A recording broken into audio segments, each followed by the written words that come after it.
Atenção! Começa agora uma teleaula de História do Ensino Médio. Você vai assistir a teleaula de número 72. Bons estudos!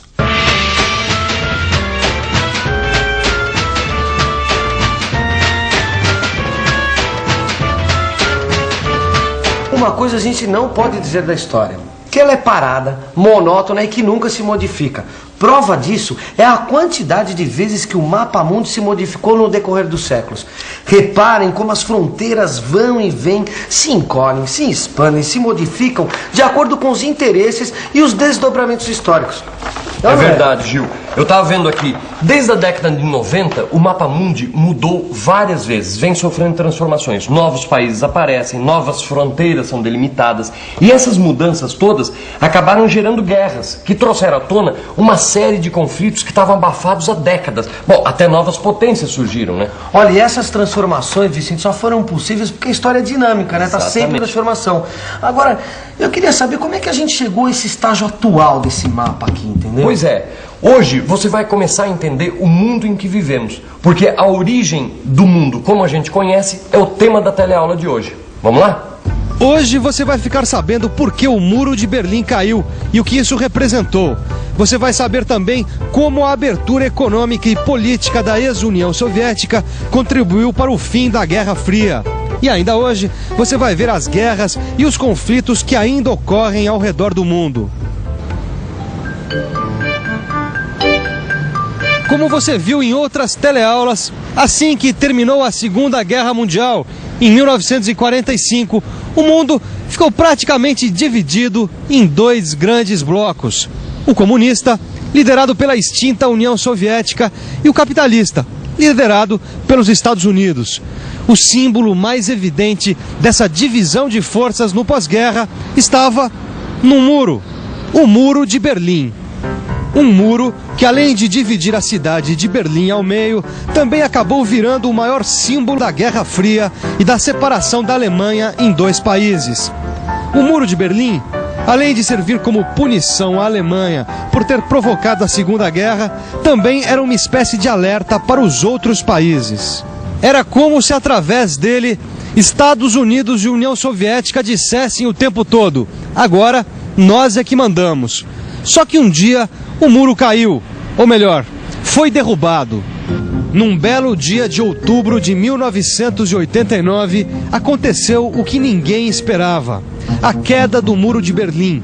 Os alemães ficaram eufóricos. Berlim virou uma grande festa. A queda do Muro de Berlim provocou inúmeras mudanças, a começar pela Guerra Fria, que desmoronou e foi enterrada junto com o muro. A Alemanha também mudou, e muito, com a queda do Muro de Berlim. A primeira dessas mudanças veio com a sua reunificação. Ou seja, as duas Alemanhas, divididas após a Segunda Guerra, voltaram a ser um único país. Foram reunificadas. Mas não foi apenas o mapa da Alemanha que mudou. O mapa do leste europeu, formado principalmente por países comunistas, também se modificou bastante. Mas antes da gente entender como foram essas modificações, a gente precisa entender como chegamos até aqui. Ou melhor, como e por que caiu o Muro de Berlim. Desde que terminou a Segunda Guerra, os Estados Unidos e a União Soviética entraram numa queda de braço, numa disputa interminável para ver quem era mais poderoso. Era a Guerra Fria. E o mundo, assustado, viu durante décadas uma desenfreada corrida armamentista entre as duas superpotências. A situação era curiosa. Aos olhos do mundo, a União Soviética se mostrava forte, pronta para a guerra. Mas dentro das suas próprias fronteiras, as coisas não iam tão bem assim. Principalmente a partir da década de 80, quando graves problemas econômicos começaram a comprometer a qualidade de vida da população soviética. Mas que problemas econômicos eram esses? Afinal de contas, a União Soviética não era uma superpotência? Então, o que aconteceu que levou o país a essa grave crise econômica? Além da corrupção que atingiu o seu governo, foram muitas as causas que levaram a União Soviética à crise econômica. Entre essas causas estão os gastos com a corrida armamentista. Afinal, manter uma máquina de guerra equipada e pronta para o ataque não custava pouco. Além disso, a União Soviética também gastava muito dinheiro para manter países comunistas, como Cuba, por exemplo, além de patrocinar vários movimentos revolucionários pelo mundo. Ou seja, a União Soviética deixava de investir em seu próprio território para ajudar outros países, além de gastar bastante dinheiro para alimentar a sua máquina de guerra. O resultado disso foi um comprometimento da qualidade de vida da população soviética. É claro que essa situação estava gerando um forte descontentamento entre os soviéticos, que começaram a achar que alguma coisa precisava ser mudada. E foi nesse clima que Mikhail Gorbachev chegou ao poder. 1985. Mikhail Gorbachev assume o governo da União Soviética e promete mudanças. Essas mudanças recebem o nome de perestroika e têm como objetivo reestruturar a economia e as instituições da União Soviética. Além disso, Gorbachev também promete a abertura política do país, uma abertura que recebe o nome de Glasnost. Na verdade, a perestroika e a glasnost de Mikhail Gorbachev colocaram um fim na supremacia que a burocracia estatal exercia sobre a União Soviética. Formada por milhares de funcionários públicos que administravam o país, a burocracia estatal soviética era controlada de ponta a ponta pelo Partido Comunista Soviético. É claro que muitos desses burocratas que controlavam o país não gostavam nada das ideias de Gorbachev. Mesmo assim, o criador da glasnost e da perestroika conseguiu restabelecer o regime da propriedade privada, garantir a liberdade de imprensa e ainda eliminar o regime de partido único. Um regime no qual apenas um partido político tinha existência legal, no caso, o Partido Comunista. Mas a União Soviética não era o único país comunista que estava querendo e vivendo grandes mudanças.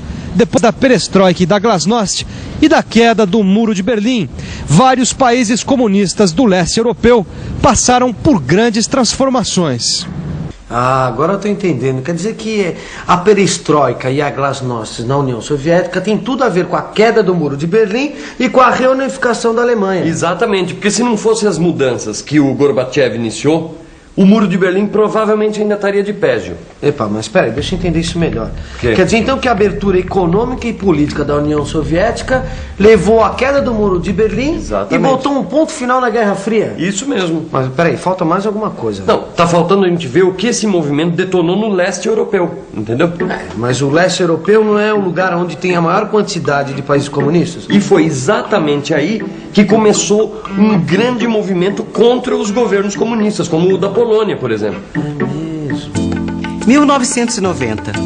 Um ano depois da queda do Muro de Berlim, Lech Walesa, um dos principais líderes do sindicato Solidariedade, que se opôs durante anos aos comunistas, assume a presidência da Polônia. 1991.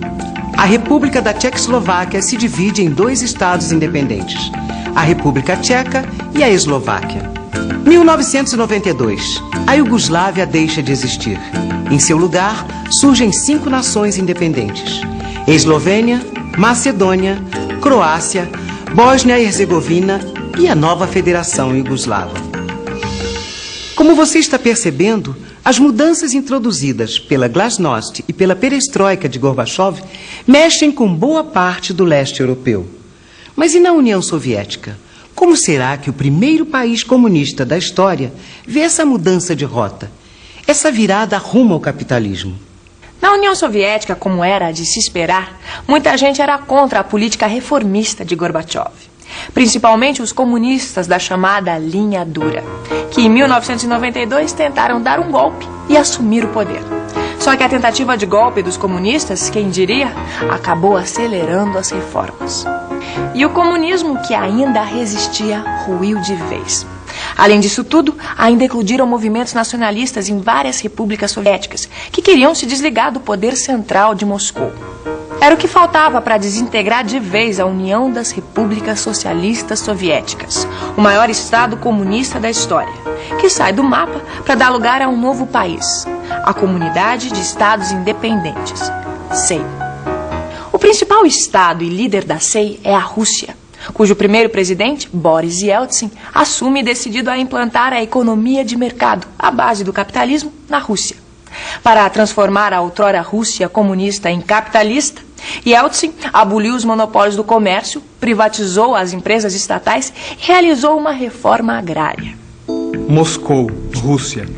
Natasha querida, se eu não tivesse visto com meus próprios olhos, dificilmente acreditaria no que se transformou a capital do que antes foi o Império Comunista. Moscou hoje se parece cada vez mais com qualquer outra cidade capitalista do Ocidente. Lojas de comida americana, táxis amarelinhos como os de Nova York, e até a Coca-Cola a gente encontra por aqui.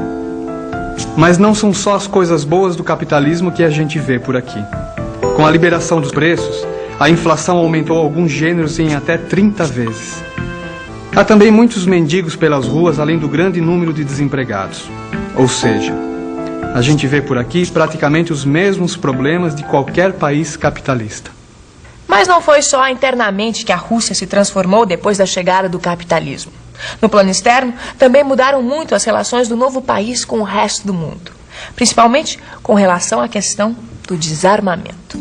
Foi Gorbachev quem iniciou uma aproximação com os países capitalistas e começou a discutir o desarmamento mútuo das superpotências, o que efetivamente começou a ocorrer já com Yeltsin no poder.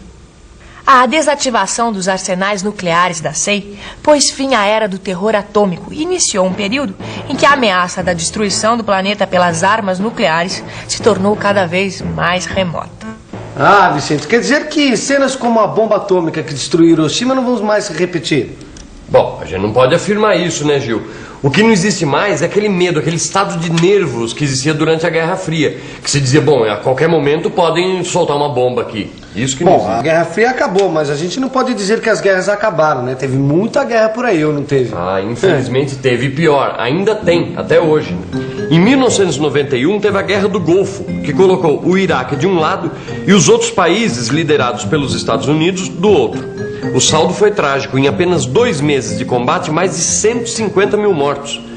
Na Bósnia e Herzegovina, uma guerra étnica entre sérvios, croatas e muçulmanos vitimou milhares de civis, de 1989 até 96. Na África, a situação também não está fácil. Angola e Somália se despedaçam em guerras sangrentas, enquanto boa parte da população desses países morre de fome.